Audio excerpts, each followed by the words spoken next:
नमो ओं विष्णुपदाय विष्णुपृष्ठाय भूतले श्रीमते जयपताका स्वामी इति नामिने नमो आचार्यपादाय निताय कृपापदाय गोपथधामोदय नगरगमताय नमो ओं विष्णुपदाय विष्णुपृष्ठाय भूतले श्रीमते भक्तिवेदांत स्वामी इति नामिने नमस्ते शाश्वत देवे गौरवाणी प्रचारिणे निर्विशेष शून्यवादी पाश्चात्य देशतारिणे वाञ्छा कल्पतरुभ्यश्च कृपा सिन्धुभ्य एव च पतितानां पावनेभ्यो वैष्णवेभ्यो नमो नमः। जय श्री कृष्ण चैतन्य प्रभु नित्यानंद श्री अद्वैत गदाधर शिवासादि गौर भक्त बिंद हरे कृष्ण कृष्ण कृष्ण हरे हरे हरे राम राम राम हरे हरे। ओम नमो भगवते वासुदेवाय ओम नमो भगवते वासुदेवाय ओम नमो भगवते वासुदेवाय।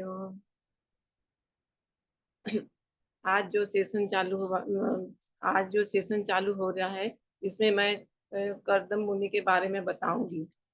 ये कर्दम मुनि के बारे में भागवतम के द्वितीय स्कंध में 21, 22, 23, 24 अध्याय में इनके बारे में वर्णन किया है। तो पहले हम जानते हैं कि कर्दम मुनि कौन थे। कर्दम मुनि ब्रह्मा जी के पुत्र थे।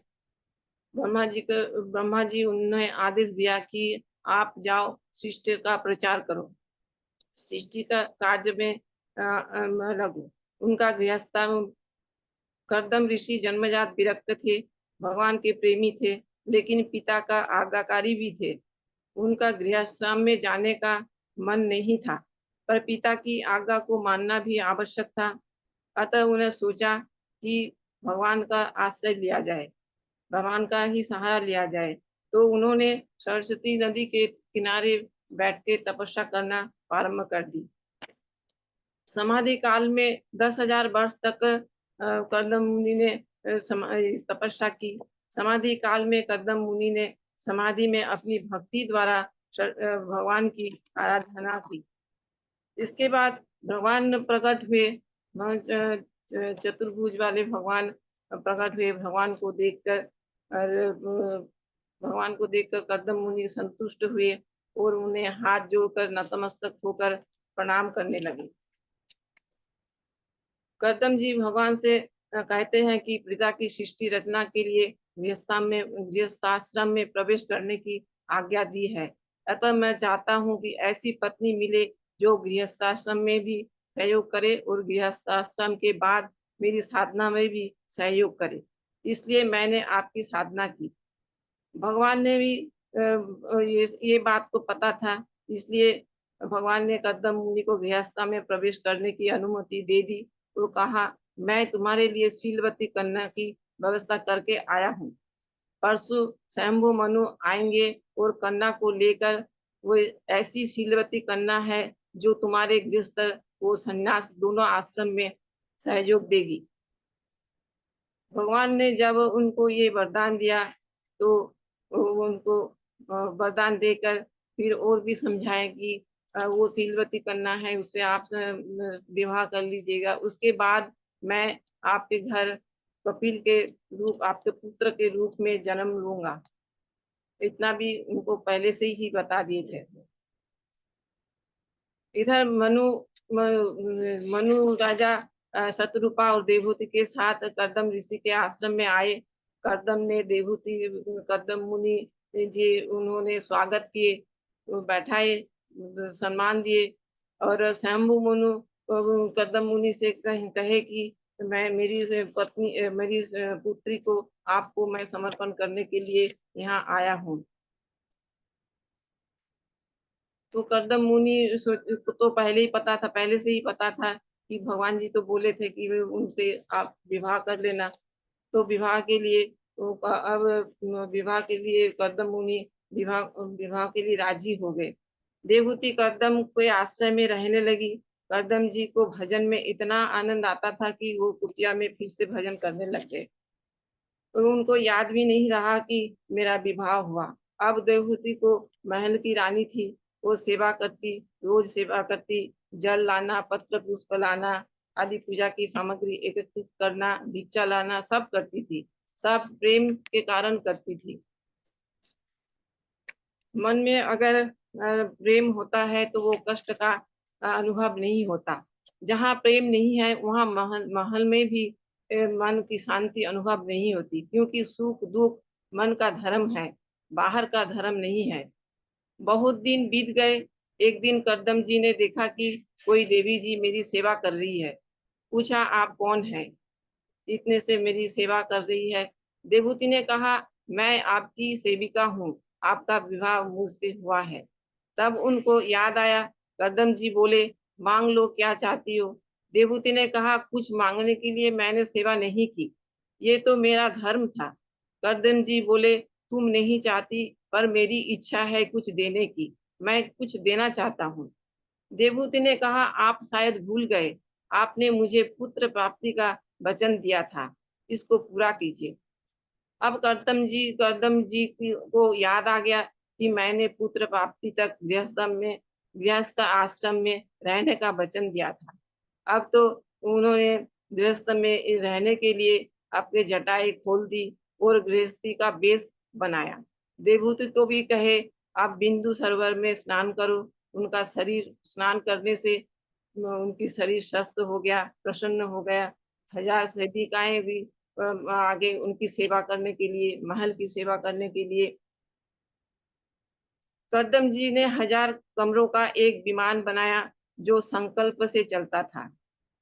मकान भी ऐसा और विमान, वो मकान भी था और विमान भी था, जहाँ चाहे चला जाए। 7 महाद्वीपों में नहीं, स्वर्ग तक चला जाता था। इतना विलक्षण विमान था। आज तक ऐसा दूसरा विमान नहीं बना। अब 1000 कमरों की साफ सफाई के लिए 1000 सेविकाएं भी प्रकट करी। कदम जी ने कहा, आप चले। देवहूति जी ने कहा, हाँ चलो।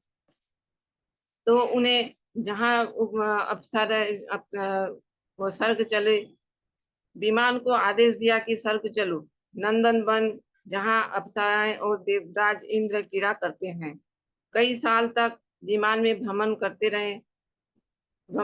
करते फिर एक भ्रमण के बाद में आपस आश्रम में आए। आश्रम में आने के बाद उनके नौ कन्या की जन्म हुई। नव कन्या के जन्म होने के बाद थोड़े दिन बाद करदम मुनि जी देवहूति को कहते हैं कि मैं संन्यास ले लेता हूँ। तब देवहूति ने कहा, आपका अभी भी 2 काम बाकी है, आपको शायद याद नहीं है, क्योंकि कन्याएं का, एक तो कन्याओं का विवाह देना है, एक आप पुत्र प्राप्ति के लिए आप बोले थे वो भी पूरा करना है। तब उनको याद आया। याद आने से फिर भगवान की याद आई कि भगवान ने कहे थे कि आपके पुत्र के रूप में आपके घर में जन्म लूंगा। तब भगवान को शरण किए। तो भगवान फिर देवदूत को भी बोले करदम मुनि ने कि आप भगवान की तपस्या करो, पूजा करो, भगवान आपके गर्भ में आएंगे। इतने में भगवान जी फिर उनके गर्भ में देवहूति के गर्भ में आए, पुत्र के रूप में उनके घर में जन्म लिए। कपिल देव ने सांख्य दर्शन का प्रचार के लिए जन्म लिए थे। गर्भ में प्रवेश करते ही देवता भगवान की स्तुति करते हैं। इसके बाद भगवान अपनी दिव्यमान स्वरूप से गर्भ से प्रकट हो जाते हैं। गर्भ में भारी उत्सव मनाया जाता है। करदम जी ब्रह्मा जी से कहते हैं, अब मुझे इन 9 कन्या को विवाह की चिंता है। ब्रह्मा जी ने कहा, तुम चिंता क्यों करते हो, अब तुम्हारे घर में तो भगवान जी आ गए हैं, तुम चिंता करने के बदले प्रभु का चिंतन करो। ब्रह्मा जी ने कन्या का विवाह कर दिया। कपिल भगवान अभी संसार त्याग के संसार जाने वाले थे, तो उन्होंने भगवान जी से प्रार्थना की कि मेरा तो अभी समय हो गया, मैं संन्यास लेना चाहता हूँ। तो भगवान जी बोले, हाँ इसमें तो कोई आपको तो जाना ही है। तो वो उन्होंने भगवान को कपिल मुनि को प्रणाम किए। सभी को मौन प्रणाम करके परिक्रमा किए। परिक्रमा करने के बाद उन्होंने कर्दम मुनि उन्होंने घर त्याग दिए। कर्दम मुनि ने मौन व्रत का धारण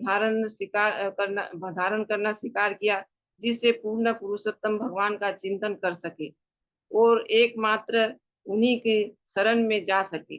बिना किसी संगी के वे सन्यासी रूप में पृथ्वी पर भ्रमण करने लगे। अग्नि अथवा आश्रय से उनका कोई संबंध न था। उन्होंने अपना मन परब्रह्म पूर्ण पुरुषोत्तम भगवान में स्थित कर दिया, जो कार्य कारण से परे हैं, जो तीनों गुणों को प्रकट करने वाले हैं, किंतु उन तीनों गुणों से अतीत है और जो केवल अटूट भक्ति योग के द्वारा देखे जा सकते हैं। इस प्रकार वे अहंकार से रहित और भौतिक ममता से मुक्त हो गए। अभिचलित समदर्शी तथा अद्वैतवाद से वे अपने को भी देख सके। वे अंतर्मुखी हो गए और उसी तरह परम शांत बन गए, जिस प्रकार लहरों से अभिचलित समुद्र। इस प्रकार वे बद्ध जीवन से मुक्त हो गए और प्रत्येक व्यक्ति को भीतर स्थित सर्वत्र परमात्मा श्री भगवान वासुदेव की दिव्य सेवा में तल्लीन हो गए।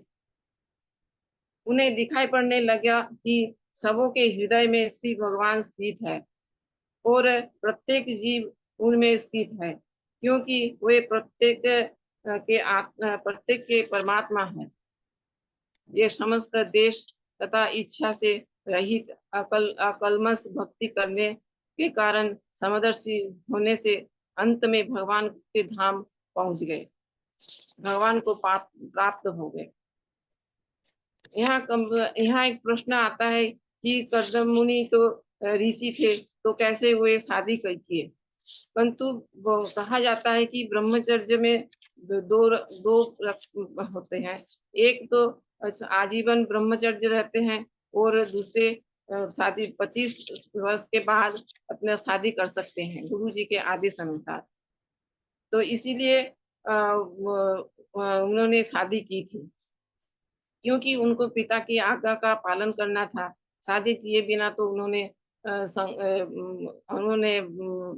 सृष्टि का रचना नहीं कर, सृष्टि का आगे बढ़ाना नहीं सकते हैं, इसीलिए उन्होंने शादी की। तो ये शास्त्र में ये आता है कि ब्रह्मचारी भी शादी कर सकते हैं। इनके बाद उन्होंने उनकी स्त्री ने भी बहुत सेवा की थी। देवहूति ने भी बहुत सेवा करी थी, शीलवती स्त्री थी। ऐसे स्त्री की कष्ट को भी कभी कष्ट नहीं समझी, प्रेम भक्ति पूर्ण सेवा से अपने पति की सेवा की। और सेवा की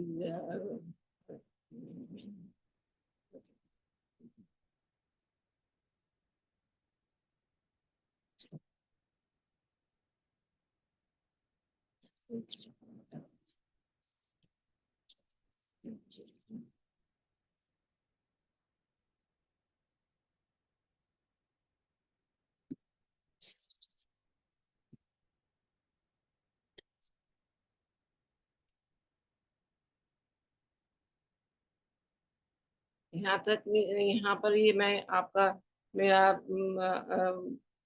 आज कथा को विराम देती हूँ और कोई गलती हो तो क्षमा करना। हरे कृष्णा।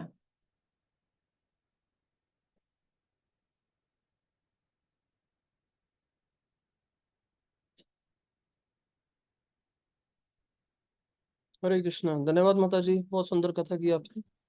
हरे thank you so Krishna. Much. Hare Krishna. Hare Krishna.